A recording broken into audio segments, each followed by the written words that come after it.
കാലം കഴിയുന്നു, നാളുകൾ പോയി, കർത്താവിൻ വരവു സമീപമായി.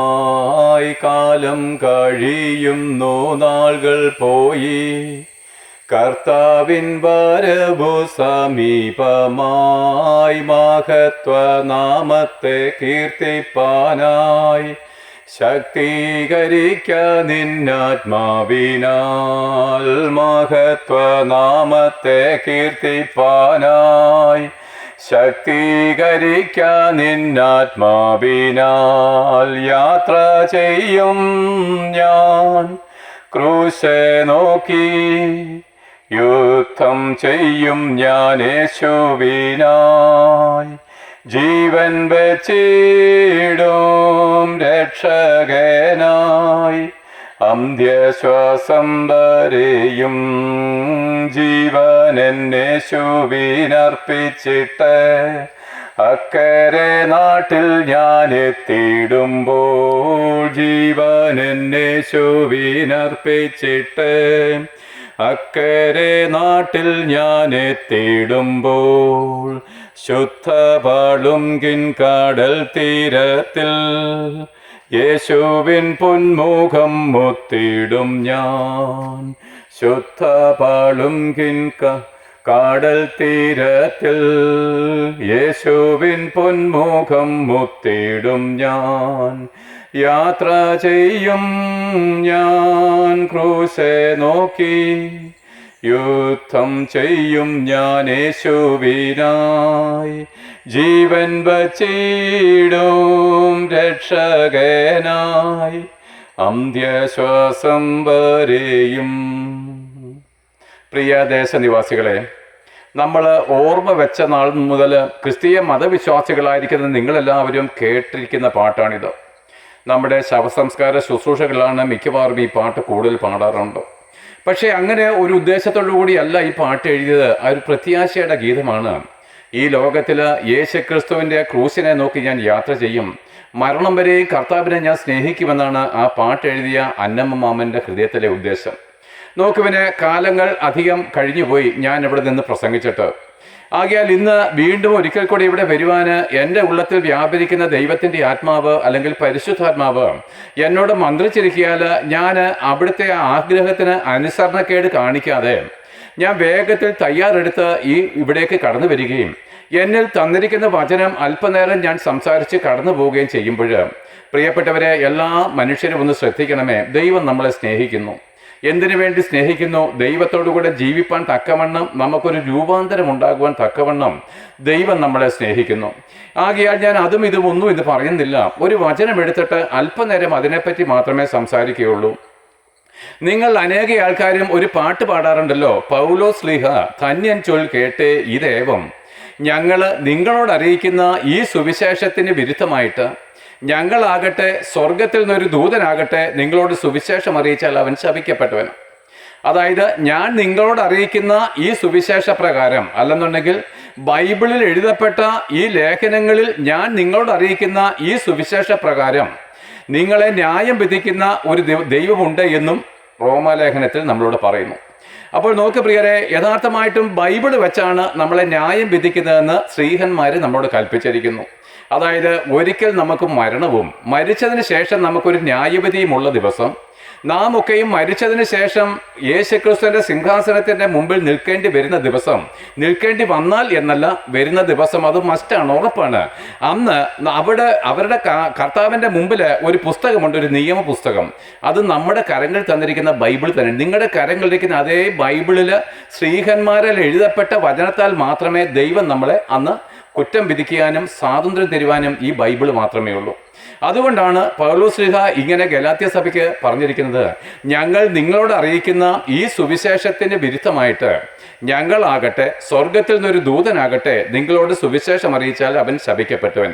എന്ന് വെച്ച് കഴിഞ്ഞാൽ ഞാൻ എഴുതിയ ഈ സുവിശേഷ പ്രകാരം, എഴുതപ്പെട്ട ഈ നിയമപുസ്തക പ്രകാരം അല്ലാതെ ദൈവം ആരെയും ന്യായം വിധിക്കത്തില്ല. അതായത് ബൈബിളിൽ എഴുതപ്പെട്ട നിയമത്തിന് വിരുദ്ധമായിരിക്കുന്ന മതവിശ്വാസങ്ങൾക്കോ, നമ്മൾ ആയിരിക്കുന്ന ആചാരങ്ങൾക്കോ അനുഷ്ഠാനങ്ങൾക്കോ, നമ്മുടെ പൂർവ്വ പിതാക്കന്മാരുടെ അല്ലെങ്കിൽ എന്താണ് ആ ഒരു അനുഭവത്തിന് ഒന്നും ദൈവവും നമ്മൾ തമ്മിൽ ബന്ധപ്പെടുവാൻ കഴിയത്തില്ല എന്നുമാണ് പൗലോസ് ശ്ലീഹ ഇവിടെ പറഞ്ഞിരിക്കുന്നത്. അതേ പൗലോസ് ശ്ലീഹ ഇത് തിമോത്തിയോസിന്, തൻ്റെ അരുമ ശിഷ്യനായിരിക്കുന്ന തിമോത്തിയോസിന് എഴുതുമ്പോൾ ഇങ്ങനെ ഒരു വചനം എഴുതി: ദൈവം ഒരുവനേ ഉള്ളൂ, ദൈവത്തിനും മനുഷ്യർക്കുമിടയിൽ ഒരു മധ്യസ്ഥനേ ഉള്ളൂ, നമ്മുടെ പാപങ്ങൾക്ക് പരിഹാര ബലിയായിട്ട് തന്നെത്താൻ കൊടുത്ത മനുഷ്യനായ യേശു ക്രിസ്തു, ക്രിസ്തുയേശു തന്നെ. ഒരിക്കൽ കൂടെ പറയാം, നമ്മൾ പാട്ട് പാടുന്നത് നിങ്ങളുടെ മുമ്പിൽ തന്നെയാണ് ഞാൻ പറഞ്ഞത്. അതായത് പൗലോസ് ശ്ലീഹ തന്നൻ ചൊൽ കേട്ട് ഇതേവം ഞങ്ങൾ നിങ്ങളോട് അറിയിക്കുന്ന ഈ സുവിശേഷത്തിന് വിരുദ്ധമായിട്ട് എന്ന് വെച്ച് കഴിഞ്ഞാൽ, ദൈവം ഒരുവനേ ഉള്ളുവെന്നും ദൈവത്തിനും മനുഷ്യർക്കും ഇടയിൽ ഏക മധ്യസ്ഥനെ ഉള്ളുവെന്നും അവൻ നമ്മുടെ പാപങ്ങൾക്ക് പരിഹാര ബലിയായിട്ട് കാൽവറി ക്രൂശിൽ അർപ്പിക്കപ്പെട്ട ക്രിസ്തുയേശു തന്നെ എന്നും ആ പൗലോസ് ശ്ലീഹ നമ്മളോട് കൽപ്പിച്ചിട്ടുണ്ടെങ്കിൽ, ആ കൽപ്പനയ്ക്ക് വിരുദ്ധമായിട്ട് പഠിപ്പിക്കുന്നവന് അത് സ്വർഗത്തിലെ ഒരു ദൂതനാണെങ്കിൽ പോലും അവൻ ശപിക്കപ്പെട്ടവൻ എന്ന് പറഞ്ഞതിൻ്റെ അർത്ഥം അവൻ നരകവിധിയിലേക്ക് ഒടുങ്ങി പോകുമെന്നാണ് എൻ്റെ അർത്ഥം. ഇനി നിങ്ങൾ തന്നെ നിങ്ങളെ ശോധന ചെയ്തുകൊള്ളുവിന്. നമ്മുടെ കരങ്ങളിൽ തന്നിരിക്കുന്ന ഈ തിരുവെഴുത്ത് എത്ര കൃത്യമായിട്ടാണ് നമ്മളോട് സംസാരിച്ചിരിക്കുന്നത്. ആവട്ടെ, ഈ വചനം ഉണ്ടായി വരുവാനുള്ള കാര്യം എന്താണെന്ന് അറിയാമോ? ദൈവം ഒരുവനത്രേ, ദൈവത്തിനും മനുഷ്യർക്കും ഇടയിൽ ഏക മധ്യസ്ഥനെ ഉള്ളൂ എന്നുള്ള ഈ വചനം ഈ ലോകത്തിൽ വെളിപ്പെടുവാൻ ഉണ്ടായ കാരണം എന്താണെന്ന് നിങ്ങൾക്കറിയാമോ? പ്രിയപ്പെട്ടവരെ, നമുക്ക് ആ ക്രൂസിലേക്കൊന്ന് നോക്കാം. 2000 വർഷങ്ങൾക്ക് മുമ്പ് ഭൂമിയുടെ മധ്യഭാഗമായിരിക്കുന്ന യെരുശലേമില് അവൻ 2 കള്ളന്മാരുടെ മധ്യേ 3 ആണിമേലാണ് അവിടെ തൂങ്ങിക്കിടക്കുന്നത്. അപ്പോൾ അവിടെ നിന്ന് മരിക്കുന്ന കാര്യം നമുക്ക് അല്പം നേരം കഴിഞ്ഞ് ചിന്തിക്കാം. ഈ 2 കള്ളന്മാർ ആരാണ്? യേശുക്രിസ്തുവിനെ ഈ കള്ളന്മാരുടെ നടുവിൽ ക്രൂശിച്ചത് എന്തിനാണ്? ഈ ഒരു ക്രൂശ് മരണത്തിൽ നിന്നാണ് ഈ നിയമം ഉണ്ടായി വന്നത്. എന്താണ്? ദൈവം ഒരുവനേ ഉള്ളുവെന്നും ദൈവത്തിനും മനുഷ്യർക്കുമിടയിൽ ഒരു മധ്യസ്ഥനെ ഉള്ളൂ എന്നുള്ള ഈ വചനം ഉണ്ടായി വന്നത് ഈ ക്രൂശിലെ മരണത്തോടു കൂടിയാണ്. അപ്പോൾ നമുക്ക് മറ്റെല്ലാ കാര്യങ്ങളും അറിയാം. 2000 വർഷങ്ങൾക്ക് മുമ്പ് യേശു ക്രിസ്തു ബേഥലഹേമിൽ ജനിച്ചു. 30 വർഷക്കാലം അവൻ എവിടെ പാർത്തു? തൻ്റെ അമ്മയായിരിക്കുന്ന മറിയോടും തൻ്റെ വളർത്തപ്പനായിരിക്കുന്ന യോസോഫിനോടും കൂടെ തൻ്റെ അമ്മ പ്രസവിച്ച യോസെ, യൂദ, ശിമയോൻ, യാക്കോബ് എന്ന 4 സഹോദരന്മാരോടും 2 2-ലധികമോ സഹോദരിമാരെയും താൻ എന്താണ് മൂത്ത ജ്യേഷ്ഠനായിട്ട് നിന്നുകൊണ്ട്, ജ്യേഷ്ഠാവകാശത്തിൽ നിന്നുകൊണ്ട് കഠിനമായിരിക്കുന്ന ഡെയിലി വേജസ് അല്ലെങ്കിൽ ഉപജീവന മാർഗത്തിനൊരു തച്ചൻ്റെ പണി ചെയ്തുകൊണ്ട് അവരെ പോറ്റി പുലർത്തിയ സംഭവം നമുക്കെല്ലാവർക്കും അറിയാം. അവൻ മൂർഖന്മാരായിരിക്കുന്ന യജമാനന്മാർക്ക് കീഴടങ്ങി അനുസരിച്ച് ദൈവത്തിന് മുമ്പിൽ ഒരു മനുഷ്യനായിട്ട് വന്നവൻ അല്ലെങ്കിൽ നമ്മളെപ്പോലെ ഒരുവൻ എങ്ങനെ അനുസരണം തികഞ്ഞവനായിട്ട് തീരുമെന്ന് നമുക്ക് മാർഗനിർദ്ദേശം കാണിച്ചു തന്നു. 30 വയസ്സ് വരെ മാത്രമേ ഒരു യഹൂദന് തൻ്റെ അമ്മയപ്പന്മാരെ അനുസരിക്കേണ്ട ആവശ്യമുള്ളൂ. അതുവരെ ന്യായപ്രമാണം പറയുന്നു, മക്കളെ നിങ്ങളുടെ അമ്മയപ്പന്മാരെ അനുസരിപ്പിൻ, അത് ക്രിസ്തുവിൽ യോഗ്യമല്ലയോ? കാരണം ആ 30 വയസ്സ് വരെയും അമ്മയപ്പന്മാരെ നിഷേധിച്ചാൽ ആ അമ്മയപ്പന്മാര് സഭയിലെ മൂപ്പന്മാരെ വിളിച്ച് അവൻ്റെ അനുസരണക്കേട് അവരുടെ മുമ്പിൽ കാണിച്ചു കൊടുത്താൽ ആ മൂപ്പന്മാർ 2 3 സാക്ഷികളുടെ തെളിവ് വെച്ച് ആ മകനെ, ആ കുട്ടിയെ കല്ലെറിഞ്ഞ് കൊല്ലുവാൻ പോലും അവർക്ക് അധികാരമുണ്ട് ന്യായപ്രമാണ പ്രകാരം. അതുകൊണ്ട് യേശുക്രിസ്തു സകലത്തിനെ സൃഷ്ടിച്ച ദൈവപുത്രനാണെങ്കിലും അവനൊരു സ്ത്രീയുടെ സന്തതിയായിട്ട് ജനിച്ചത് വഴി അവനും ആ ന്യായപ്രമാണ പുസ്തകത്തിന് കീഴടങ്ങി അനുസരിച്ച് നമുക്ക് മുമ്പിൽ എന്താണ് ഒരു മാർഗം കാണിച്ചു തന്നു. എന്നാൽ 30 വയസ്സിന് ശേഷം അവൻ എന്ത് ചെയ്തു? ഇനി ഞാൻ നിന്റെ മകനായിട്ടിരിക്കേണ്ട ആവശ്യമില്ല, ഞാൻ ലോകത്തിലേക്ക് വന്നത് ദൈവപുത്രനായിട്ടാണ്. നീ എനിക്കൊരു ഉദരം തന്നു, അത് എൻ്റെ ശരീരം ഇവിടെ ഉരുവാകേണ്ടത് ആവശ്യമായിരുന്നു. എന്നാൽ ദൈവം നിന്നെ തിരഞ്ഞെടുത്തു. അവൻ അവൻ്റെ അമ്മയും വളർത്തപ്പനായിരിക്കുന്ന യോസഫിനെയും വിട്ട് അവൻ പാലസ്തീൻ്റെ തെരുവീതികളിലേക്ക് ഇറങ്ങി. എന്നിട്ട് അവൻ പ്രസംഗിക്കുകയാണ്, കാലം തികഞ്ഞിരിക്കുന്നു, ദൈവരാജ്യം സമീപിച്ചിരിക്കയാൽ നിങ്ങൾ മനം തിരിയണം, മാനസാന്തരപ്പെട്ട് എന്നിൽ വിശ്വസിക്കണം. അങ്ങനെ തൻ്റെ യാത്ര തുടരുമ്പോൾ നമുക്കറിയാം, ഇത് ഞാനൊരു ആമുഖമായിട്ട് മാത്രം പറയുകയാണ്. 1000-കണക്കിന് ജനങ്ങൾ യേശുക്രിസ്തുവിൻ്റെ അടുക്കിലേക്ക് വന്നു. ആരൊക്കെയാണ് വന്നത്? പുരോഹിതന്മാർ വന്നില്ല, കയ്യഫാവോ അവരാരും അവൻ്റെ അടുക്കൽ വന്നില്ല. പിന്നെ ആരാ വന്നത്? കുഷ്ഠരോഗികൾ, രോഗത്താൽ വലഞ്ഞവർ, ആർക്കും വേണ്ടാത്തവർ, കണ്ണുപൊട്ടന്മാർ, ചെകിടന്മാർ, ഇങ്ങനെയുള്ള സമൂഹത്തിൽ എല്ലാവരാലും നിന്ദിക്കപ്പെട്ട പാപികളായിരിക്കുന്നവർ അവൻ്റെ അടുക്കലേക്ക് ഓടി വന്നു. അപ്പോൾ ഒരു മറുചോദ്യം, മറ്റുള്ളവരും പാപികളല്ലേ, പുരോഹിതനും പാപിയല്ലേ? അതേ, പാപി തന്നെ. പക്ഷേ അത് അവൻ അംഗീകരിക്കുന്നില്ല. എന്തുകൊണ്ട്? അവൻ്റെ പൗരോഹിത്യത്തിൽ നിന്നുകൊണ്ട് അവൻ പറയുകയാണ്, ഞാൻ ദൈവത്തിൻ്റെ ഏതോ പ്രധാന വ്യക്തിയാണെന്ന് അവൻ വിചാരിച്ചു പോവുകയാണ്. അതുകൊണ്ടാണ് പൗലോസ് ശ്ലീഹ റോമാലേഖനത്തിൽ കൂടെ ഇതിൻ്റെ എല്ലാ അധികാരങ്ങളെ അവൻ തൻ്റെ വചനത്താൽ തകർത്ത് കളഞ്ഞു. അതായത് നീതിമാന്മാരാരുമില്ല, ഒരുത്തൻ പോലുമില്ല, എല്ലാവരും പാപം ചെയ്ത് ദൈവ തേജസ് നഷ്ടപ്പെടുത്തിയവരാണെന്ന് റോമാലേഖനം മുഖാന്തരം ഈ പൗലോസ്ലീഹ നമുക്ക് തെളിവാക്കി തന്നു. അതായത് ആദം പാപം ചെയ്തുവെന്നും ആദമിൻ്റെ രക്തത്തിലാണ് നമ്മൾ പിറന്നതെന്നും അതുകൊണ്ട് യഹൂദനാകട്ടെ യവനനാകട്ടെ അല്ലെങ്കിൽ നമ്മുടെ ഭാഷയെ പറഞ്ഞ ക്രിസ്തീയ മതവിശ്വാസിയാകട്ടെ ഹിന്ദു മതവിശ്വാസിയാകട്ടെ യേശുക്രിസ്തുവിലുള്ള മാനസാന്തരത്താലല്ലാതെ അല്ലെങ്കിൽ യേശുക്രിസ്തുവിലുള്ള വിശ്വാസത്താലല്ലാതെ നിങ്ങൾക്കോ ഞങ്ങൾക്കോ എന്തില്ല, ദൈവവുമായിട്ട് ബന്ധപ്പെടുവാൻ കഴിയത്തില്ല, അല്ലെങ്കിൽ നീതീകരണമില്ല എന്നാണ് പൗലോസ്ലീഹ റോമാലേഖനത്തിൽ കൂടെ നമ്മളെ പഠിപ്പിച്ചത്. അങ്ങനെ മുമ്പോട്ട് കടന്നു പോകുമ്പോൾ നോക്ക് പ്രിയപ്പെട്ടവരെ, ആ യേശുക്രിസ്തു തൻ്റെ ഈ 3.5 വർഷത്തെ പരസ്യ ശുശ്രൂഷയിലാണ് ഈ അത്ഭുതങ്ങളും അടയാളങ്ങളും ചെയ്തത്. ഇവിടെ ഒരു ചോദ്യം, നമ്മളെല്ലാ ഉപദേശിമാരും, ഞാൻ പറയാം പെന്തക്കോസ്റ്റൽ ഉപദേശിമാർ പോലും നിങ്ങളുടെ വീട്ടിൽ വന്നും തെരുവോരങ്ങളിൽ നിന്ന് നിങ്ങളെ കബളിപ്പിക്കുന്ന കാര്യം ഞാൻ കണ്ടിട്ടുണ്ട്. എന്താണെന്നറിയാമോ?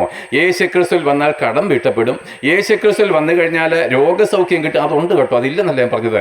പക്ഷേ യേശുക്രിസ്തുവിൻ്റെ ഉദ്ദേശം ഇതിൽ മാത്രമാണ് പ്രിയരെ.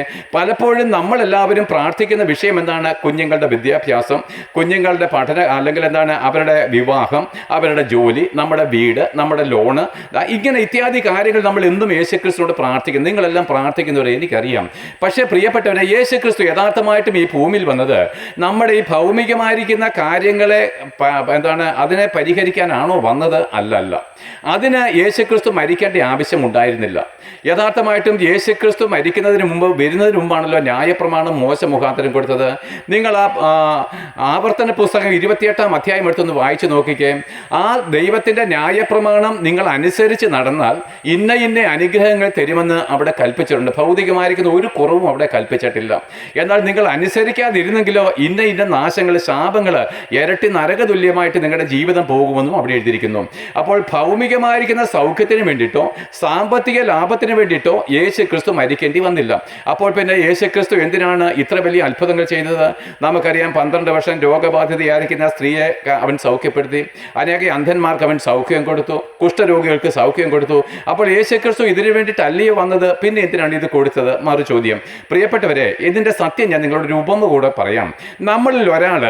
നിങ്ങളിൽ ഒരാളുടെ ഒരു അപ്പനോ അമ്മയോ അല്ലെങ്കിൽ ഭാര്യയോ ഭർത്താവോ ആരെങ്കിലും വളരെ ദൂരെ ബോംബെ പട്ടണത്തിൽ താമസിക്കുന്നുണ്ടെന്ന് വിചാരിക്കുക.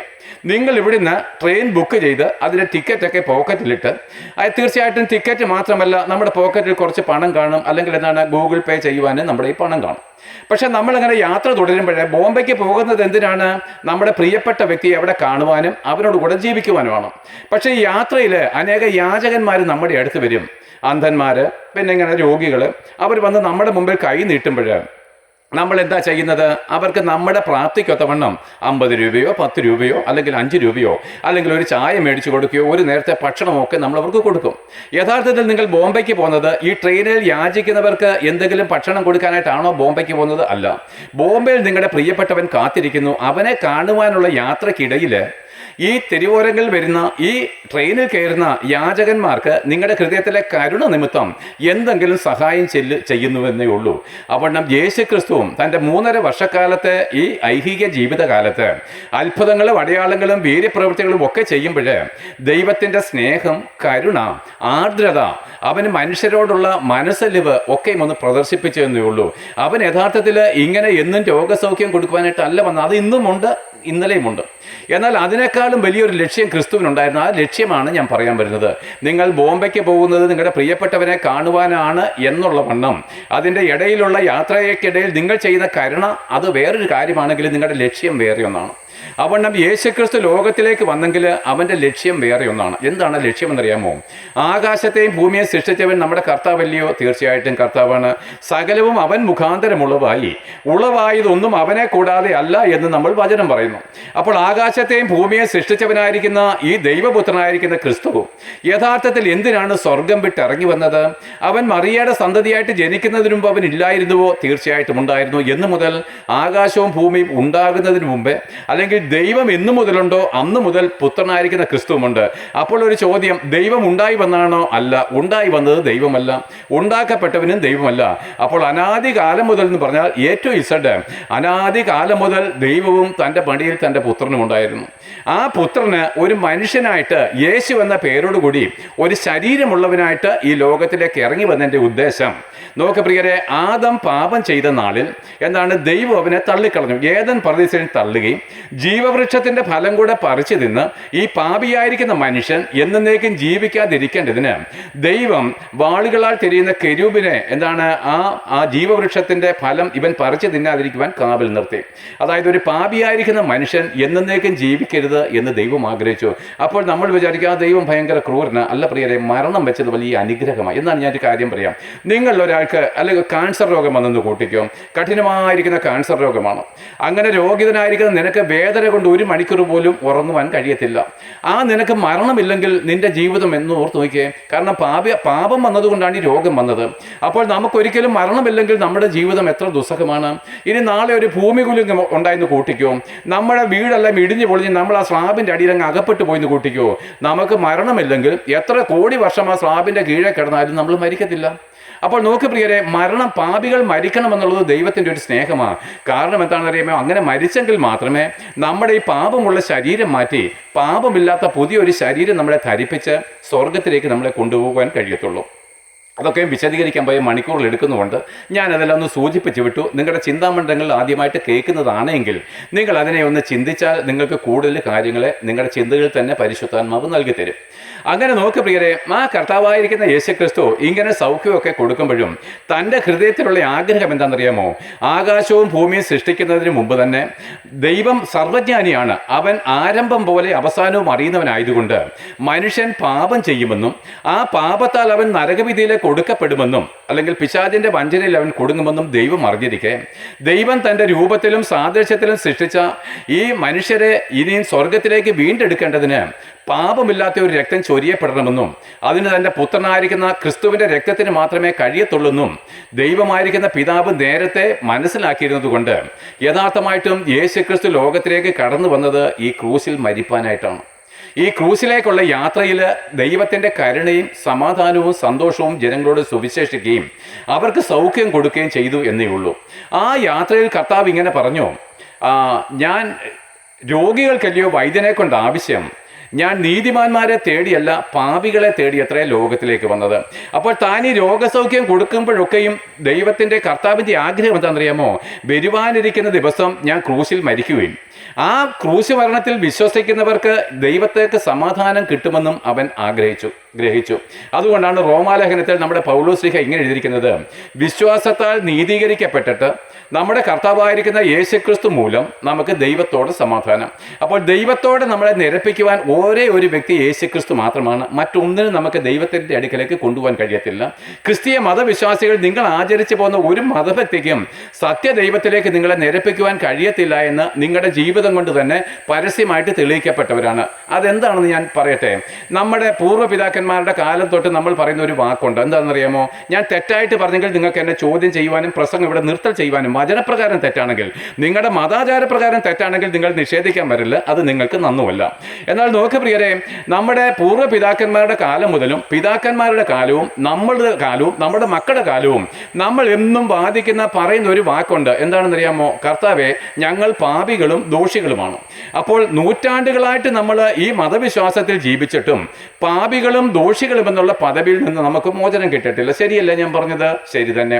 ഇനി പള്ളിയിൽ ചെന്നാൽ നമ്മുടെ പുരോഹിതന്മാരെന്താണ് നല്ല പ്രസംഗവും നല്ല ചൊല്ലുകളും എല്ലാം കഴിഞ്ഞിട്ട് പറയും, കുഞ്ഞുങ്ങളെ, ഞങ്ങളും ദോഷികളുമായതുകൊണ്ട് ഞങ്ങൾക്ക് വേണ്ടിയും പ്രാർത്ഥിക്കണമേ. അപ്പോൾ നോക്ക് പ്രിയരെ, അവർക്കും പുരോഹിതന് പോലും പാപമോചനമില്ല. അങ്ങനെയാണെങ്കിൽ യേശുക്രിസ്തു മരിച്ചത് വെറുതെ ആയി പോയില്ലയോ? യേശുക്രിസ്തു ക്രൂശിൽ ചൊരിഞ്ഞ രക്തത്തിന്റെ വില നിങ്ങൾക്ക് കിട്ടിയിട്ടില്ലല്ലോ. ഞാൻ പറയുമ്പോൾ നിങ്ങൾക്ക് ഇഷ്ടമല്ല എങ്കിലും സത്യം അതാണ്. പക്ഷേ ഞങ്ങളുടെ ഹൃദയം നിങ്ങളോടുള്ള അഗാധമായിരിക്കുന്ന സ്നേഹം നിമിത്തമാണ് പ്രസംഗിക്കുന്നത്. കാരണം ഒരു നിത്യതയെപ്പറ്റി എനിക്ക് നല്ല അറിവുണ്ട് പ്രിയരെ. നമ്മളെല്ലാവരും ഒരു ദിവസം മരിച്ചതിന് ശേഷം യേശുക്രിസ്തുവിനോട് കൂടെ ജീവിക്കണമെന്നാണ് ദൈവം എല്ലാവരെ പറ്റി ആഗ്രഹിക്കുന്നത്. നോക്ക് പ്രിയരെ, നമ്മൾ ഇങ്ങനെയും കൂടെ ഞാൻ പാപിയും ദോഷിയുമാണെന്ന് പറഞ്ഞ അതേ നാവ് കൊണ്ട് തന്നെ നിങ്ങളുടെ ശത്രുത്വമായിട്ട് നിങ്ങൾക്ക് തന്നെ നിങ്ങൾ ശത്രുവായിട്ട് മറ്റൊരു വാക്കും പറയും, ദൈവമേ നീ പരിശുദ്ധൻ പരിശുദ്ധൻ പരിശുദ്ധൻ.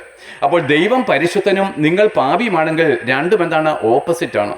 ഒന്നിനോടൊന്ന് ചേരുവാൻ കഴിയത്തില്ല എന്ന് നിങ്ങളുടെ നാവ് തന്നെ സാക്ഷ്യം പറഞ്ഞത് വഴി ഇന്ന് നിങ്ങൾ മരിക്കുകയാണെങ്കിൽ നിങ്ങൾ എങ്ങോട്ടാണ് പോകുന്നത്? ഒരിക്കലും പരിശുദ്ധനായിരിക്കുന്ന കർത്താവിനോട് ജീവിക്കാൻ കഴിയത്തില്ല പ്രിയരെ.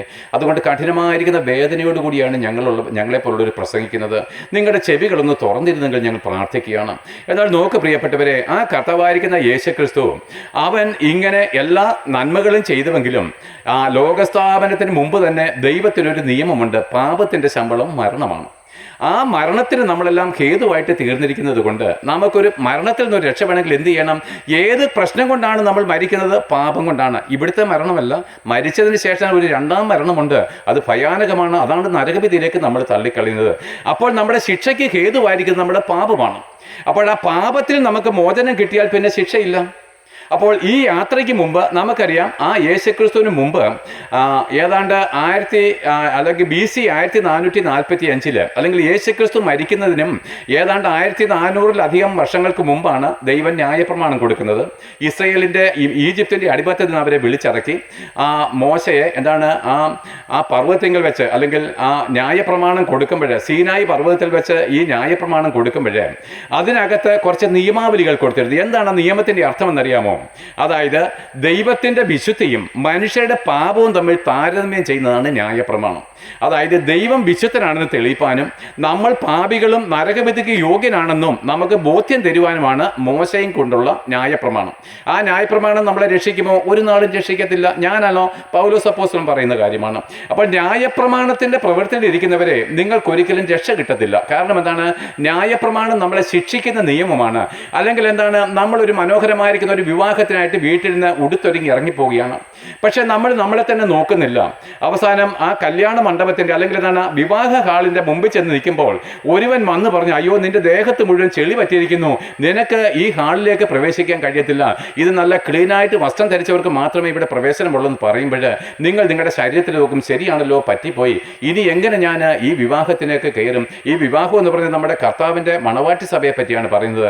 കർത്താവിനോട് ചേർന്നുള്ള ജീവിതത്തെ പറ്റിയാണ് പറയുന്നത്. അപ്പോൾ മോശ കാണിച്ചു തന്നു, നിന്റെ ദേഹത്ത് മുഴുവൻ അഴുക്കാണ്, നിനക്ക് ദൈവത്തോടു കൂടെ ജീവിക്കാൻ കഴിയത്തില്ല. എന്നാൽ മോശയുടെ കയ്യിൽ വെള്ളമില്ലായിരുന്നു പ്രിയരെ. ആ അഴുക്ക് കഴുകി കളയുവാനുള്ള വെള്ളം മോശയുടെ കയ്യിൽ കൊടുത്തിട്ടില്ലായിരുന്നു. മോശ നമ്മുടെ കുറ്റം കാണിച്ചു തന്നുള്ളൂ. അന്നോട്ട് നീ അറിയാൻ തുടങ്ങി, അയ്യോ എങ്ങനെ ഞാൻ ഈ വിവാഹ ഹാളിലേക്ക് കയറും?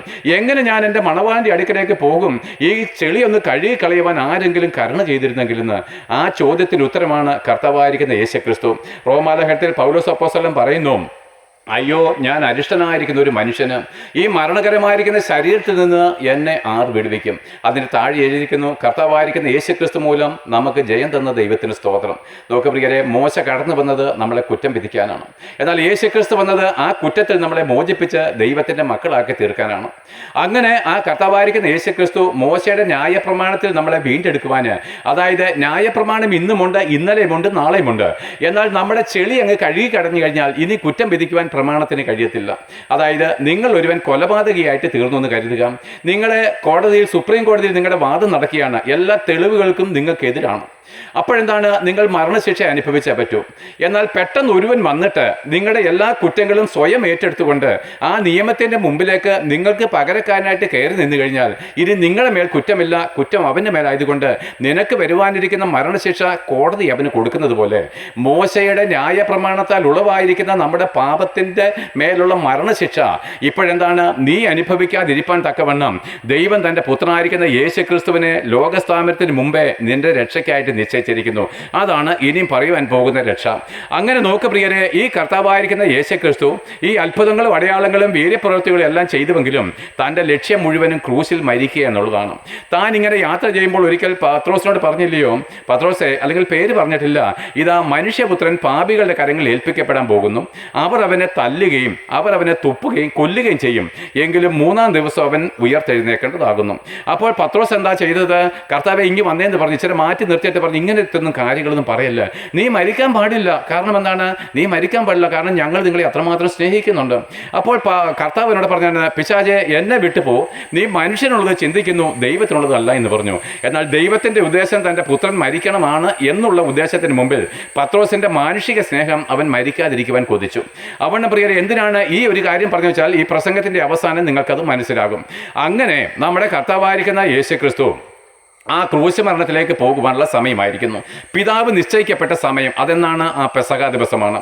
ആ പെസഹ ദിവസം കർത്താവായിരിക്കുന്ന യേശു ക്രിസ്തു തൻ്റെ ശിഷ്യന്മാരുടെ കാലൊക്കെ കഴുകി തൻ്റെ താഴ്മ, ദൈവത്തിൻ്റെ താഴ്മ കാണിച്ചു കൊടുത്തിട്ട് അവൻ പറഞ്ഞു, ഞാൻ എവിടെ നിന്ന് വരുന്നുവെന്നും താൻ എങ്ങോട്ട് പോകുന്നുവെന്നും താൻ അറിഞ്ഞിരിക്കെ അവൻ അത്താഴത്തിൽ നിന്ന് എഴുന്നേറ്റ് ഒരു തുവർ തൊടുത്ത് ശിഷ്യന്മാരുടെ കാല് കഴുകുവാനും ആ കാലുകൾ തുവർത്തുവാനും തുടങ്ങി. പ്രിയപ്പെട്ടവരെ, നമുക്ക് നിത്യതയെപ്പറ്റി നല്ല ഉറപ്പുണ്ടെങ്കിൽ നമ്മുടെ ഹൃദയം താഴ്ത്തപ്പെടും. ഒന്നിനും നമ്മളെ ഒന്നും ചെയ്യാൻ പറ്റത്തില്ല. നമുക്ക് അപമാനം ഭൂമിയിൽ വരുത്തുവാൻ ആർക്കും കഴിയത്തില്ല. ഏത് അപമാനത്തിൽ നമുക്ക് സമാധാനം കണ്ടെത്തുവാൻ കഴിയണമെങ്കിൽ നമുക്ക് ഒരു സ്വർഗരാജ്യം എനിക്ക് ഉറപ്പായിട്ടും ഉണ്ടെന്ന് നമ്മൾ വിശ്വസിക്കുന്നുവെങ്കിൽ മാത്രമേ കഴിയത്തുള്ളൂ. അങ്ങനെ അവൻ മുമ്പോട്ട് പോകുമ്പോൾ രാത്രികാലം അവൻ്റെ 12ാമനായിരിക്കുന്ന ശിഷ്യനായിരിക്കുന്ന യൂദാ ഇസ്കര്യോത്ത് വന്നു. നമുക്കറിയാം, 30 വെള്ളിക്കാശിന് ജീവനായകനെ ഒറ്റുകൊടുത്തവന്. നോക്ക് പ്രിയരെ, അവർ അവനെ പിടിച്ച് രാത്രികാലം കയ്യഫാവിൻ്റെ മുമ്പിൽ നിർത്തുന്നു. കയ്യഫാവ് മഹാപുരോഹിതൻ അനേക വട്ടം വിസ്തരിക്കുമ്പോഴും അവൻ കുറ്റമൊന്നുമില്ല. എന്നാൽ അസൂയ കൊണ്ടാണെന്ന് പീലാത്തോസ് പോലും പറഞ്ഞു അവനെ കൊല്ലേണ്ടത് ആവശ്യമായിരിക്കാല് അവൻ യഹൂദ പുരുഷന്മാർക്ക് പണം കൊടുത്ത് ഈ പുരോഹിതന്മാർ വഞ്ചിച്ചിരുന്നു. എന്നിട്ട് പറഞ്ഞു, ഞങ്ങൾ പറയുന്നതിന് അനുകൂലമായിട്ട് നിങ്ങൾ നിന്നോണം.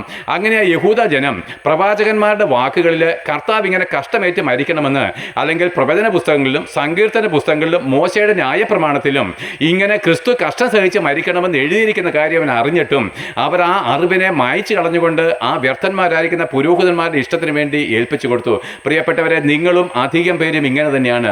നിങ്ങൾ സത്യം തിരിച്ചറിഞ്ഞിട്ടും നിങ്ങളെന്താണ്, നിങ്ങളുടെ മതഭക്തിക്കും പാരമ്പര്യത്തിനും പുരോഹിതന്മാരുടെ വഞ്ചനയിലും കുടുങ്ങി പാപമോചനം നേടാൻ നിങ്ങൾ നരകാഗ്നിയിലേക്കാണ് ഇപ്പോൾ യാത്ര ചെയ്യുന്നത്.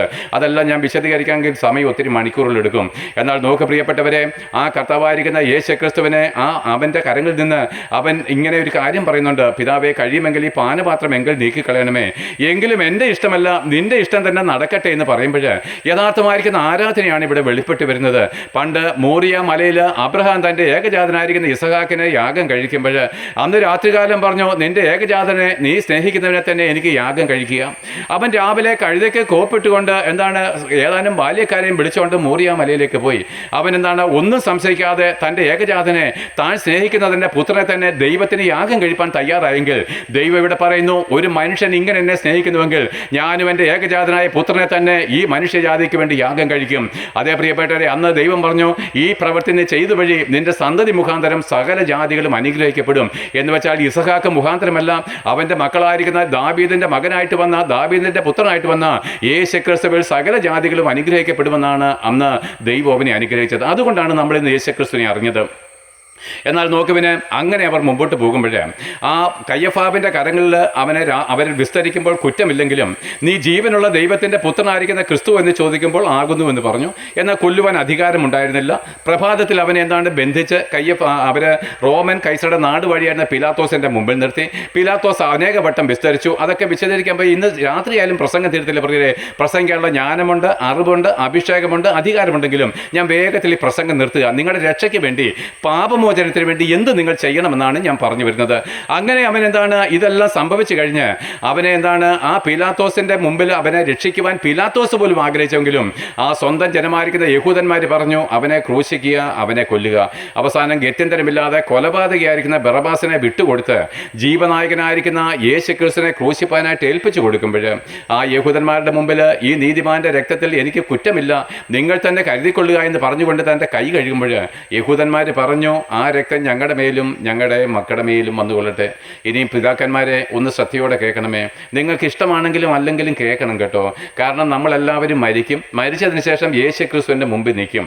അന്ന് വിജയഗോപാൽ എന്ന ഹിന്ദു മത വിശ്വാസിയായിരുന്ന, ഒന്നുമില്ലാത്തവനും ഏതുമില്ലാത്തവനുമായിരിക്കുന്ന ഈ ഞാൻ പ്രസംഗിക്കുന്ന ഈ പ്രസംഗം മുഖാന്തരം ദൈവം നിങ്ങളെ ന്യായം വിധിക്കാതിരിക്കേണ്ടതിന് അല്പനേരം ഭയത്തോടെ കേട്ടുകൊള്ളുവിന്. ഞാനും ഭയത്തോടാണ് പ്രസംഗിക്കുന്നത്. അതും ഇതും പറഞ്ഞ് നിങ്ങളെ വഞ്ചിച്ചാൽ നാളെ ഞാൻ കണക്ക് കൊടുക്കണം ഈ പ്രസംഗത്തിന്. എൻ്റെ കർത്താവിൻ്റെ മുമ്പിൽ ഈ പ്രസംഗത്തിൻ്റെ കണക്ക് കൊടുക്കുവാൻ തയ്യാറായിട്ട് തന്നെയാണ് ഞാൻ ഇറങ്ങിയത്. അതുകൊണ്ട് തന്നെ ഈ പ്രസംഗം കേൾക്കുന്ന നിങ്ങളും അന്ന് കണക്ക് കൊടുത്തേ പറ്റൂ. അതുകൊണ്ട് കേട്ടുകൊള്ളുവിന്. ആ രക്തം ഞങ്ങളുടെ മേലും ഞങ്ങളുടെ മക്കളുടെ മേലും വന്നുകൊള്ളട്ടെ. അതാണ് ഞാൻ പറഞ്ഞത്. പിതാക്കന്മാർ ഇച്ചിരൂടെ ശ്രദ്ധ വെച്ച് കേൾക്കണം, മക്കളെ സ്നേഹിക്കുന്നുവെങ്കിൽ. നോക്കും പ്രിയരെ, കഴിഞ്ഞ വർഷം, അതായത് ഒക്ടോബർ 7 ഈ ഹമാസ് ഭീകരന്മാർ വന്നിട്ട് 1400 യഹൂദന്മാരുടെ കഴുത്തറത്തു. യഹൂദന്മാർ പറഞ്ഞു, ഞങ്ങളുടെ രാജ്യത്തൊരു ഈച്ച ചലിച്ചാൽ ഞങ്ങൾ കണ്ടുപിടിക്കും. അവരുടെ ബുദ്ധിയും സാമർഥ്യവും അപാരമാണ്. പക്ഷേ എന്താണ് അങ്ങനെ സംഭവിച്ചത്? അതിനകത്ത് ഹമാസുകാരല്ല കുറ്റവാളി, ദൈവവും കുറ്റവാളിയല്ല, പിശാചും ഇതിനകത്ത് പങ്കൊന്നുമില്ല. അപ്പന്മാരെ 2023 വർഷങ്ങൾക്ക് മുമ്പ് അപ്പന്മാർ പറഞ്ഞൊരു വാക്കാണ്, ആ രക്തം ഞങ്ങളുടെ മേലും ഞങ്ങളുടെ മക്കളുടെ മേലും വന്നുകൊള്ളട്ടെ. അത് തീരത്തില്ല പ്രിയ, ശാപം തീരത്തില്ല. കർത്താവ് യഹൂദന്മാരെ നോക്കി ഇങ്ങനെ അന്ന് വിലപിച്ചിരുന്നു, യെരുശലേമിനെ നോക്കി ഇങ്ങനെ കരഞ്ഞു, യെരുശലേമേ യെരുശലേമേ, പ്രവാചകന്മാരെ കൊല്ലുകയും നിന്റെ അടുക്കലേക്ക് അയക്കുന്നവരെ കല്ലെറുകയും ചെയ്യുന്നവളെ, കോഴി തൻ്റെ കുഞ്ഞുങ്ങളെ ചിറകിൻ കീഴിൽ പാർപ്പിക്കുന്ന പോലെ നിങ്ങളെ പാർപ്പിക്കുവാൻ എനിക്ക് മനസ്സായിരുന്നു, പക്ഷെ നിങ്ങൾക്കോ മനസ്സായില്ല. അതുകൊണ്ട് നിങ്ങളുടെ ഭവനം ശൂന്യമായിട്ട് തീരും. കർത്താവിൻ്റെ നാമത്തിൽ വരുന്നവൻ വാഴ്ത്തപ്പെട്ടവൻ നിങ്ങൾ പറയുവോളം നിങ്ങൾ എന്നെ കാണത്തില്ല. അവരുടെ കൂടെ കർത്താവില്ല, യേശു അവരുടെ കൂടെ ഇല്ല. അവർ യേശുവിനോട് 1-ാം നമ്പർ ശത്രുക്കളായതുകൊണ്ട് അവർ മഹാകഷ്ടത്തിലേക്കാണ് പോകുന്നത്. അവസാനം അവർ നിലവിളിക്കും, കർത്താവെ ഞങ്ങളെ രക്ഷിക്കണമെന്ന് യേശുവിനെ നോക്കി പറയുമ്പോൾ മാത്രമേ അവർക്ക് സമാധാനം ഉണ്ടാകത്തുള്ളൂ. അത് വേറൊരു വിഷയമാണ്. എന്നാൽ നോക്ക് പ്രിയരെ, നമ്മുടെ ജീവിതത്തിലും പണമുണ്ടാവാം, മറ്റു വിധമായിരിക്കുന്ന കാര്യങ്ങളുണ്ടാകാം, ഒക്കെ ശരിയായിരിക്കാം. പക്ഷേ നമ്മുടെ ജീവിതത്തിൽ എന്താ ഒരു സന്തോഷമില്ലാത്ത, നമ്മുടെ തലമുറകളുടെ ജീവിതത്തിൽ ഒരു സന്തോഷമില്ലാത്ത എന്താണ്? അതൊക്കെ നിങ്ങൾക്കറിയാം. പ്രിയപ്പെട്ടവരെ, എത്രയോ വട്ടം നിങ്ങളോട് ഈ സുവിശേഷം പറഞ്ഞതാണ്, പക്ഷെ നിങ്ങൾക്കത് കൈക്കൊള്ളുവാൻ മനസ്സായില്ല. നിങ്ങൾക്ക് ഈ സത്യസുവിശേഷത്തിനേക്കാളും ഇഷ്ടം നമ്മുടെ മത ആചാരങ്ങളാണ്. അതിനകത്ത് മുഴുങ്ങി പാപമോചനം നേടാതെ മരിക്കുന്നതാണ് നമുക്കിഷ്ടം. അതുകൊണ്ട് നമ്മുടെ ജീവിതത്തിൽ ഒരിക്കലും സമാധാനമില്ല. യേശു നിങ്ങളുടെ കൂടെ ഇതേവരെ വന്നിട്ടുമില്ല. യേശു നിങ്ങളുടെ കൂടെ വരണമെങ്കിൽ ബാക്കിയൂടെ കേട്ടുകൊള്ളുവിൻ, അനുസരിച്ചാൽ വരും. അങ്ങനെ നോക്ക് പ്രിയരെ, ആ രക്തം ഞങ്ങളുടെ മേലും ഞങ്ങളുടെ മക്കളുടെ മേലും വന്നുകൊള്ളട്ടെ എന്ന് പറഞ്ഞ് അത് അവിടെ നിർത്തുകയാണ്. എന്നാൽ നോക്ക് പ്രിയരെ, അവസാനം ഈ പീലാത്തോസ് അവനെ അവരുടെ കരങ്ങളിൽ ഏൽപ്പിച്ചു കൊടുത്തു. അവർ അവിടെ നോക്കിക്ക് എത്ര സന്തോഷത്തോടാണ് കൈയേൽക്കുന്നത്. നമ്മുടെ പൂച്ചയുടെ മുമ്പിൽ, വിശന്നിരിക്കുന്ന പൂച്ചയുടെ മുമ്പിൽ ഒരു മത്തി ഇട്ട് കൊടുത്താൽ ആ പൂച്ചയുടെ സന്തോഷം കണ്ടിട്ടുണ്ടോ? അതുപോലെ യഹൂദന്മാരും റോമ പടയാളികളും ചേർന്ന് യേശുക്രിസ്തുവിനെ പീലാത്തോസിൻ്റെ കരങ്ങളിൽ നിന്ന് വാങ്ങുന്നത്. ആർത്തിയോടെ അവനെ തല്ലുവാനും, ആർത്തിയോടെ അവനെ പരിഹസിക്കാൻ, തുപ്പാന്, അവൻ്റെ തലയിൽ മുൾക്കിരീടം വെച്ച്, രാജാവെന്ന് പറഞ്ഞാണ് മുൾക്കിരീടം വെച്ചത്. എന്നാൽ നോക്കുവിനെ അവനെ ചാട്ടവാറ് വീശി അടിക്കുമ്പോൾ എന്തിനാ അവനെ അടിയേറ്റത്? നിങ്ങൾക്കറിയാം, നമുക്ക് വേണ്ടിയാണ് പ്രിയരെ. എൻ്റെ പാപത്തിൻ്റെ ശിക്ഷയാണ് അവൻ ഏറ്റത്. അതെല്ലാം ഞാൻ ഇവിടെ പ്രസംഗിച്ചുകൊണ്ട് അതെല്ലാം വിട്ട് കളയുന്നു. എന്നിട്ടോ അവൻ എടുപ്പാൻ കഴിയാത്തവണ്ണം ഭാരമേറിയ ഒരു മരക്കുരിശും തോളിലേറ്റിക്കൊണ്ടാണ് ഗോൽഗോഥയിലേക്ക് പോകുന്നത്.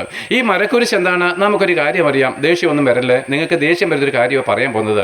നമുക്ക് യേശുക്രിസ്തുവിനെക്കാളും സ്നേഹം കുരിശ് രൂപത്തോടല്ലയോ?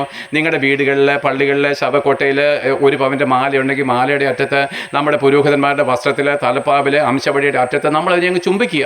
അതിൻ്റെ മുമ്പിൽ മുഴങ്കാലം അടക്കുക. ദുഃഖവെള്ളിയാഴ്ച ഈ കുരിശുമരം തോളിലേറ്റിക്കൊണ്ട് നമ്മൾ കരയുക, തന്നെത്താൻ അടിക്കുക. പ്രിയപ്പെട്ടവരെ, ഈ കുരിശുമരം എന്താണ് നിങ്ങൾക്കറിയാമോ? യേശുക്രിസ്തു മരിക്കുന്നതിനും 700 വർഷങ്ങൾക്ക് മുമ്പ് നമ്മുടെ പ്രവാചകനായിരിക്കുന്ന യെശയ്യാവ് വിളിച്ചു പറഞ്ഞു, അവൻ സാക്ഷാൽ നമ്മുടെ ഭാരങ്ങളെ ചുമന്നു എന്ന് വെച്ച് കഴിഞ്ഞാൽ നിന്റെ പാപത്തിൻ്റെ ചുമടായി കുരിശുമരം. അപ്പോൾ നോക്ക്, ഇപ്പോഴും നമ്മളൊരു കുരിശു രൂപം ചുമക്കുകയും ചുംബിക്കുകയും ചെയ്യുമ്പോൾ എന്തിനാണ് ചുംബിക്കുന്നതും ചുമക്കുന്നതും? നിന്റെ സ്വന്തം പാപത്തെയാണ്. ആ പാപം യേശുക്രിസ്തു വഹിച്ചതല്ലേ പ്രിയരെ?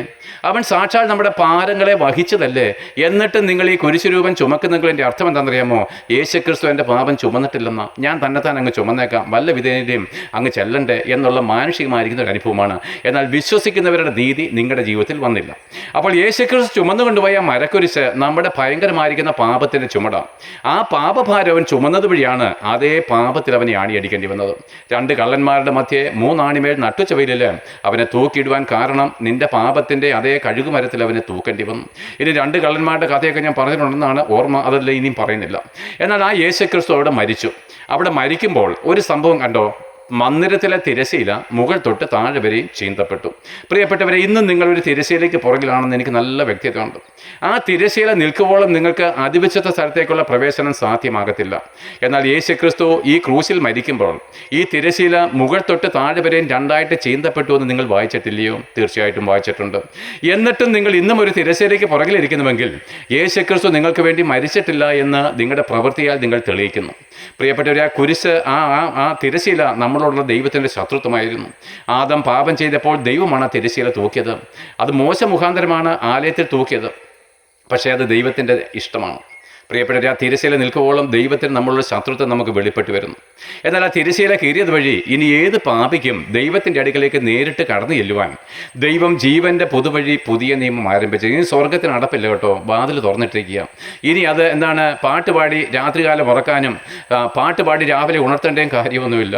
അത് എന്നേക്കുമായിട്ട് തുറന്നിട്ടിരിക്കുകയാണ്. ഏത് പാപിക്കും യേശുക്രിസ്തുവിൽ കൂടെ, അതാണ് ഞാൻ ആദ്യം പറഞ്ഞത്, ദൈവം ഒരുവനത്രേ, ദൈവത്തിനും മനുഷ്യർക്കുമിടയിൽ ഏക മധ്യസ്ഥനേ ഉള്ളൂ, നമ്മുടെ കർത്താവായ കർത്താവായിരിക്കുന്ന യേശുക്രിസ്തു നമ്മുടെ പാപത്തിന് പരിഹാര ബലിയായിട്ട് മരിച്ചവൻ, അവനിലുള്ള വിശ്വാസത്താൽ ഏത് പാപിക്കും പുരോഹിതന്മാരില്ലാതെ, യാഗമില്ലാതെ, കർമ്മമില്ലാതെ, ആചാരമില്ലാതെ, നൊയമ്പുകളില്ലാതെ വിശ്വാസത്താൽ നേരിട്ട് കടന്നു ചെല്ലുവാൻ ദൈവം ജീവന്റെ പൊതുവഴി തുറന്നിരിക്കുന്നു. നോക്ക് പ്രിയരെ, ആ യേശുക്രിസ്തു ഇങ്ങനെ സ്വർഗം തുറന്നു വഴി ഇനി യാഗമില്ല. നിങ്ങൾക്കറിയാമല്ലോ, ഇനി ബലിയുണ്ടോ? ഇല്ല. ഇനി ബലി കഴിക്കുന്നവരും യാഗം കഴിക്കുന്നവരും നൊയമ്പ് നോക്കുന്നവരും എല്ലാം യേശുക്രിസ്തുവിന്റെ ക്രൂശിന് ശത്രുവാണ് പ്രിയരെ.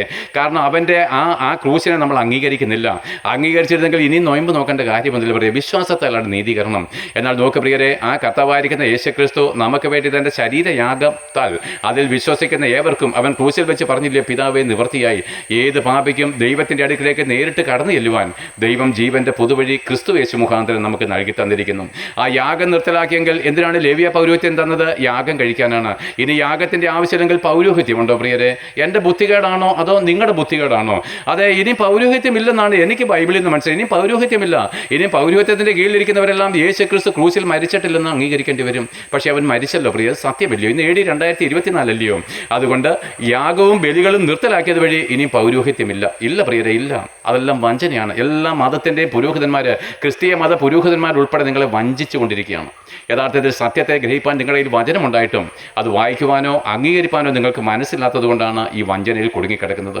എന്നാൽ നോക്കുവിന് ആ യേശുക്രിസ്തു ക്രൂശിൽ മരിക്കുമ്പോൾ സാത്താൻ്റെ അധികാരങ്ങളെ തകർത്ത്, പണ്ട് നോഹയുടെ പ്രളയകാലത്ത് സുവിശേഷം കേട്ടിട്ടും അനുസരിക്കാത്തവർ തടവിൽ കഴിയുന്ന ആ പാതാളത്തിലേക്ക് താൻ ഇറങ്ങിച്ചെന്ന് അവരോട് സംസാരിച്ചെന്ന് പറയുന്നതിൻ്റെ അർത്ഥം അന്നുവരെയും പാതാളത്തിൻ്റെ താക്കോൽ സാത്താൻ്റെ കരങ്ങളിലായിരുന്നു. എന്നാൽ അവനെ തകർത്ത് കളഞ്ഞത് യേശുക്രിസ്തുവിൻ്റെ ക്രൂശീകരണം കൊണ്ടാണ്. അത് മറ്റൊരു വിഷയമാണ്. അത് വിശദീകരിക്കണമെങ്കിൽ അരമണിക്കൂറിലും കുറഞ്ഞെടുക്കുന്നത് ഞാൻ വിട്ടുകളയുന്നു. അപ്പോൾ യേശുക്രിസ്തു ക്രൂശിൽ മരിക്കുമ്പോൾ സാത്താനെ തകർക്കുകയും അവൻ്റെ കയ്യിൽ നിന്ന് മരണത്തിൻ്റെയും പാതാളത്തിൻ്റെയും താക്കോൽ തിരിച്ചു വാങ്ങിയതുകൊണ്ടാണ് പാതാളത്തിൽ ചെന്ന് ആ മറ്റവൻ്റെ അധികാരത്തിൽ കടന്നവന് സ്വാതന്ത്ര്യം കൊടുത്തത് കർത്താവ്. അങ്ങനെ ആ കർത്താവായിരിക്കുന്ന യേശുക്രിസ്തു 3-ാം ദിവസം അടക്കപ്പെട്ടെങ്കിലും 3-ാം ദിവസം ഉയർത്തെഴുന്നേറ്റ് സ്വർഗത്തിലേക്ക് കരേറിപ്പോയി. ഇനി എന്താ പ്രശ്നം? അവൻ സ്വർഗത്തിൽ പോയല്ലോ. ഞങ്ങൾ ഇവിടുന്ന് വിളിച്ചപേക്ഷിച്ചാൽ പോരാ പ്രിയരെ. രക്ഷ വേണമെങ്കിൽ വിളിച്ചപേക്ഷിച്ചാൽ മാത്രം പോരാ. അതാണ് ഞങ്ങൾ പറയുന്നത്. നോക്ക് പിന്നെ, ആ യേശുക്രിസ്തു മടങ്ങി വരുമോ? തീർച്ചയായിട്ടും മടങ്ങി വരും. ഇന്ന് വൈകിട്ട് സൂര്യാസ്തമയം നടന്നില്ലെങ്കിലും ശരി, യേശുക്രിസ്തു മടങ്ങി വരും പ്രിയരെ. യേശുക്രിസ്തു മടങ്ങി വരുമ്പോൾ വിശുദ്ധന്മാരെ മാത്രമേ അവൻ ചേർക്കത്തുള്ളൂ കേട്ടോ. പാപികളും അവനും കൂടെ ബന്ധപ്പെടുവാൻ കഴിയത്തില്ല. അതാണ് ഞാൻ പറഞ്ഞത്. ദൈവം നീ വിശുദ്ധൻ, ഞാനോ പാപി. പാപിയായിരിക്കുന്ന ഒരു മനുഷ്യന് ദൈവത്തോടു കൂടെ ജീവിപ്പാൻ കഴിയാത്തത് കൊണ്ട് നിങ്ങൾക്കൊരു പാപമോചനം വേണമോ? സ്വർഗത്തിൽ ദൈവത്തോടു കൂടെ എന്നേക്കും സ്ഥിരമായിരിക്കുന്ന ഒരു ഭവനത്തിലേക്ക് പ്രവേശിക്കണമെങ്കിൽ അവൻ നിങ്ങളോട് പറയുന്ന കാര്യം സിമ്പിളാണ്. നമ്മൾ എന്തുമാത്രം പൈസയാണ് ചെലവഴിച്ചത് ഓരോ വർഷവും യാഗം, ബലി, പള്ളി പണിയാൻ. പക്ഷേ ഇതുവരെ പാപമോചനം ലഭിച്ചില്ല. പക്ഷേ ദൈവം പറയുന്ന കാര്യം എന്താണെന്നറിയോ? നിങ്ങളുടെ എല്ലാ പാപത്തിൻ്റെയും പരിഹാരം ഈ ക്രൂസിൽ എൻ്റെ പുത്രൻ മുഖാന്തരം ഞാൻ നിവർത്തിച്ചതാണ്. അത് നീ ആദ്യം വിശ്വസിക്കണം. എങ്ങനെ വിശ്വസിക്കണം? യേശു ക്രിസ്തു എൻ്റെ പാപങ്ങൾക്ക് വേണ്ടി മരിച്ചുവെന്ന് ഹൃദയത്തിൽ നീ അംഗീകരിക്കണം. വാഗൊണ്ട് വെറുതെ പറഞ്ഞാൽ പോരാ, ഹൃദയത്തിൽ. കാരണം എന്താണ്? എനിക്കിവൻ മാത്രം മതി, ഞാൻ ഇവനെ അതുപോലെ അങ്ങനെ സ്നേഹിക്കുന്നു, ഇനി എനിക്കൊരു ജീവിതമുണ്ടെങ്കിൽ ഈ യേശു ക്രിസ്തുവിന് വേണ്ടി ഞാൻ ജീവിക്കും എന്ന് ഹൃദയത്തിൽ അവനോട് സ്നേഹം വരണം. ഇതിനാണ് മാനസാന്തരം എന്ന് പറയുന്നത്. അതിനുശേഷം എന്താണ്? 2 കള്ളന്മാരിൽ ഒരുവൻ മാനസാന്തരപ്പെടാതെ മരിച്ച് നരകത്തിലേക്ക് പോയി. ക്രിസ്തുവിനോട് കൂടിയാണ് മരിച്ചത്. അതേ സ്വഭാവമുള്ള മറ്റേ കള്ളൻ മാനസാന്തരപ്പെട്ടിട്ട് മരിച്ചിട്ട് പർദീസയിലേക്ക് പോയി. അപ്പോൾ ഇനി നമ്മൾ എന്ത് ചെയ്യണം? പാപമോചനത്തിനായിട്ട് യേശു ക്രിസ്തുവിനോട് കൂടെ മരിക്കണം. ഈ 2 കള്ളന്മാരും നമ്മുടെ പ്രതിനിധികളാണ്, സകല പാപികളുടെയും പ്രതിനിധികളാണ്. അപ്പോഴെന്താണ്? നിങ്ങൾക്ക് ഇനി രക്ഷ വേണമെങ്കിൽ യേശു ക്രിസ്തുവിനോട് ചേരുവാൻ ആദ്യം മാനസാന്തരപ്പെടണം. 2, അവനോടുകൂടെ ക്രൂശിൽ മരിപ്പാൻ നിങ്ങൾ സ്നാനമേൽക്കണം. ഈ സ്നാനത്താൽ മാത്രമേ പ്രിയരെ പാപസംബന്ധമായിട്ട് നമ്മൾ മരിക്കത്തുള്ളൂ. അപ്പോൾ യേശുക്രിസ്തുവിനോട് ചേരുവാൻ സ്നാനമേറ്റെങ്കിൽ മാത്രമേ നമുക്ക് ദൈവത്തിൻ്റെ ആത്മാവിനെ കിട്ടത്തുള്ളൂ. പാപിയും ദോഷിയും എന്നുള്ള പദവിയിൽ നമ്മൾ മരിക്കുന്നത് ഈ സ്നാനത്താലാണ്. നിങ്ങൾ റോമാലേഖനം 6-ാമത്തെ ഒന്ന് വായിച്ചു നോക്കിയ ബൈബിൾ ഉണ്ടല്ലോ. അത് കത്തോലിക്കരുടെ ബൈബിളായ ശരി, മറ്റുള്ളവരുടെ ബൈബിളാണെങ്കിലും അർത്ഥത്തിന് വ്യത്യാസമൊന്നുമില്ല. അതിനകത്തെ ട്രാൻസ്ലേഷൻ ചിലപ്പം നീട്ടലും കുറുക്കലും ഒക്കെ വന്നിട്ടുണ്ടെന്നേ ഉള്ളൂ. അർത്ഥത്തിന് ഒരു മാറ്റവുമില്ല. ആകയാൽ നോക്ക് പ്രിയപ്പെട്ടവരെ, ഇങ്ങനെ സ്നാനമേൽക്കുമ്പോൾ ദൈവം തൻ്റെ പരിശുദ്ധാത്മാവിനെ നമുക്ക് തരും. ഈ പരിശുദ്ധാത്മാവ് നമ്മൾ വരുന്നതാണ് പ്രിയരെ പാപമോചനം. ഈ പരിശുദ്ധാത്മാവ് ഉള്ളവരെല്ലാവരും ഇനി ദൈവത്തിൻ്റെ മക്കളാണ്. ഈ പരിശുദ്ധാത്മാവുള്ള എല്ലാവരെയും ദൈവത്തിൻ്റെ സ്വർഗത്തിന് അംശികളാണ്. ഈ പരിശുദ്ധാത്മാവുള്ളവർ വിശുദ്ധന്മാരാണെന്ന് പേര്. റോമാലേഖനം മുതലുള്ള എല്ലാ ലേഖനങ്ങളും പാപികൾക്കുള്ളതല്ല. നിങ്ങൾ എടുത്ത് വായിക്കണേ, എല്ലാം വിശുദ്ധന്മാർക്കുള്ളതാണ്. വെച്ചാൽ മാനസാന്തരപ്പെട്ട് സ്നാനമേറ്റ് ആത്മാവിനെ പ്രാപിച്ചവരെ വിശുദ്ധന്മാരെന്നാണ് ബൈബിൾ പറയുന്നത്. ഞാൻ ഇന്ന് ആ പദവിയിൽ നിന്നുകൊണ്ടാണ് സംസാരിക്കുന്നത്. ആ വിശുദ്ധന്മാരുടെ കൂട്ടത്തെയാണ് സഭ എന്ന് പറയുന്നത്. യേശുക്രിസ്തു വിശുദ്ധമാണെങ്കിൽ സഭ എങ്ങനെയാണ് പാപികളുടെ കൂട്ടമായിട്ട് തീരുന്നത്? യേശുക്രിസ്തു വിശുദ്ധനാണെങ്കിൽ സഭയും വിശുദ്ധമല്ലേ പ്രിയരെ? അയ്യോ, ഞാൻ പാപിയും ദോഷിയുമാണെന്ന് പറഞ്ഞൊരു കൂട്ടം യേശുക്രിസ്തുവിൻ്റെ സഭയല്ല, അത് ലോകത്തിലെ ഒരു കൂട്ടായ്മയെന്നേ ഉള്ളൂ. ഇങ്ങനെ സ്നാനമേറ്റവർ അവരെന്താണ്? അവർ വേണം അപ്പോസ്തലന്മാരുടെ ഉപദേശം കേട്ടും കൂട്ടായ്മ ആചരിച്ചും അപ്പം നുറുക്കിയും പ്രാർത്ഥന കഴിച്ചും ആ യേശുക്രിസ്തുവിൻ്റെ സാക്ഷികളായിട്ട് നിന്ന് അവന് വേണ്ടി കഷ്ടവും നിന്നയുമേറ്റ് കർത്താവിൻ്റെ വരവിന് വേണ്ടി കാത്തിരിക്കണം. നാളെ യേശുക്രിസ്തു മടങ്ങി വരും പ്രിയരെ. ഇങ്ങനെയുള്ള വിശുദ്ധന്മാരെ അവൻ ചേർക്കും. 1000 വർഷം അവനോടുകൂടെ അങ്ങനെയുള്ളവർ ഈ ഭൂമി വാഴും. ഭൂമിയുടെ അവസ്ഥ മാറാൻ പോകട്ടോ. ഇനി അല്പം കഷ്ടം കൂടുമെങ്കിലും കർത്താവിൻ്റെ വരവോടുകൂടി സമാധാനം കൊണ്ട് ഭൂമി നിറയും. അതിനെപ്പറ്റി ഇനിയും വിശദീകരിക്കുവാൻ സമയമില്ല. ഇപ്പോൾ തന്നെ പ്രസംഗം നീണ്ടുപോയിരിക്കുന്നു. എന്നാൽ നോക്ക് പ്രിയരെ, ഞാൻ എൻ്റെ പ്രത്യാശ ഏതാണ്? 1000 വർഷം ഞാൻ യേശുക്രിസ്തുവിനോട് കൂടെ ഈ ഭൂമി വാഴും. അതിനുശേഷം ലോകം അവസാനിക്കും. ഞാൻ എൻ്റെ കർത്താവിനോട് കൂടെ സ്വർഗത്തിലേക്ക് പറന്നു പോകും. എന്നാൽ ഈ വാക്കുകളെ, ഈ അപ്പോസ്തലന്മാരുടെ സ്ത്രീഹന്മാരുടെ കൽപ്പന അനുസരിക്കാതെ നിങ്ങൾ വെറും മതഭക്തിയിലും പിതൃപാരമ്പര്യത്തിലും പാപികളും ദോഷികളുമായിട്ടാണ് മരിക്കുന്നതെങ്കിൽ, ഇന്നാണ് യേശുക്രിസ്തു മടങ്ങി വരുന്നതെങ്കിൽ ഇന്നേക്ക് 1000 വർഷം തികയുന്നെന്ന് ലോകം അവസാനിക്കുമെന്നും അന്നെല്ലാ പാപികളും ഈ കല്ലറകളെ വിട്ട്, പ്രിയപ്പെട്ടവരെ, മരിച്ചുപോയ പൂർവ്വ പിതാക്കന്മാരും നമ്മുടെ പുരോഹിതന്മാരും എല്ലാം അന്ന് കല്ലറകളെ വിട്ട് എഴുന്നേറ്റ് യേശുക്രിസ്തുവിൻ്റെ സിംഹാസനത്തിൽ മുമ്പിൽ നിൽക്കുകയും അവൻ്റെ രക്തത്താൽ പാപമോചനം നേടാതിരുന്നതുകൊണ്ട് അവൻ നമ്മളെ നരകാഗ്നിയിലേക്ക് തള്ളിക്കളയുകയും ആ ഭയങ്കരമായിരിക്കും നരകത്തിൽ നമ്മളെ വീണ്ടെടുക്കുവാൻ പുരോഹിതന്മാരുടെ ധൂവപ്രാർത്ഥനയ്ക്ക് കഴിയത്തില്ല. വഞ്ചനയാണ് പറയുക, വഞ്ചന, തികഞ്ഞ വഞ്ചന, ധൈര്യമായിട്ടാണ് പറയുന്നത്. ഞങ്ങൾ ഹിന്ദുക്കളായിരുന്നപ്പോൾ ഞങ്ങൾ കർമ്മങ്ങളും ആചാരങ്ങളും ബലികളും നടത്തും, പോഷത്വം ഒരു പ്രയോജനവുമില്ല. അതിങ്ങനെ തുടരുന്ന പോലെ നിങ്ങളും തുടരുന്നു. മരിച്ചവർക്ക് വേണ്ടി 40 ദിവസം പ്രാർത്ഥിച്ചാൽ അവൻ്റെ ആത്മാവ് സ്വർഗത്തിൽ പോകുമെങ്കിൽ പ്രിയപ്പെട്ടവരെ, യേശുക്രിസ്തു എന്തിനാ ക്രൂശിൽ മരിച്ചത്? നിങ്ങളൊന്ന് ചിന്തിക്ക് പ്രിയരെ. നിങ്ങൾ ഒരിക്കൽ മരിക്കും. നമ്മൾ ഒത്തിരി പേരെ ഇങ്ങനെ സ്വർഗത്തിൽ കയറ്റി വിട്ടിട്ടുണ്ട്. നമുക്കിതൊക്കെ ഒരു സന്തോഷം. പക്ഷേ ഒരു നാൾ നിങ്ങൾ ആ ശവമഞ്ചത്തിൽ കടക്കേണ്ടി വരും. അന്ന് നിങ്ങൾ കണ്ണുനീരോടും നിലവിളിയോടും കൂടിയാണ് പ്രിയരെ നരകവിധിയിലേക്ക് കണ്ടുകൊണ്ട് കടന്നു പോകുന്നത്. അതുകൊണ്ട് ഓർത്തുകൊള്ളുവിന്, നമ്മുടെ ആത്മാവ് നരകാഗ്നിയിലേക്ക് പോകാതിരിക്കാൻ നിങ്ങൾ ഈ നിയമത്തിലേക്ക് വന്നേ പറ്റൂ പ്രിയരെ. ഇല്ലെങ്കിൽ ഒരു വ്യക്തിക്കും രക്ഷയുണ്ടാകത്തില്ല, ഒരു വ്യക്തിക്കും ഇല്ല. അത് എത്ര ഉന്നതനോ പുരോഹിതനോ ആരുമായിക്കോട്ടെ. നിങ്ങൾ മാനസാന്തരപ്പെട്ട് സ്നാനമേറ്റ് ആത്മാവിനെ പ്രാപിച്ച് അവനോട് കൂടെ മരിച്ചുവെങ്കിൽ നമ്മൾ അവനോട് കൂടെ ജീവിക്കും. അവനോട് കൂടെ കഷ്ടം സഹിച്ചാൽ നമ്മൾ അവനോട് കൂടെ വാഴും. യഥാർത്ഥമായിരിക്കുന്ന ഒരു സ്വർഗീയ ജീവിതം നിങ്ങൾ ആഗ്രഹിക്കുന്നുവെങ്കിൽ, യേശുക്രിസ്തുവിനെ നിങ്ങൾ സ്നേഹിക്കുന്നുവെങ്കിൽ, അവൻ്റെ കൽപ്പനയനുസരിച്ച് നിങ്ങൾ വിശുദ്ധന്മാരായിട്ട് ദൈവരാജ്യത്തിലേക്ക് സന്തോഷത്തോടെ പറന്നുകൊള്ളുമെന്ന് ഘോഷിച്ചുകൊണ്ട് പ്രസംഗം നിർത്തുന്നു. കേട്ട ഏവർക്കും യേശുക്രിസ്തുവിൻ്റെ നാമത്തിൽ നന്ദി.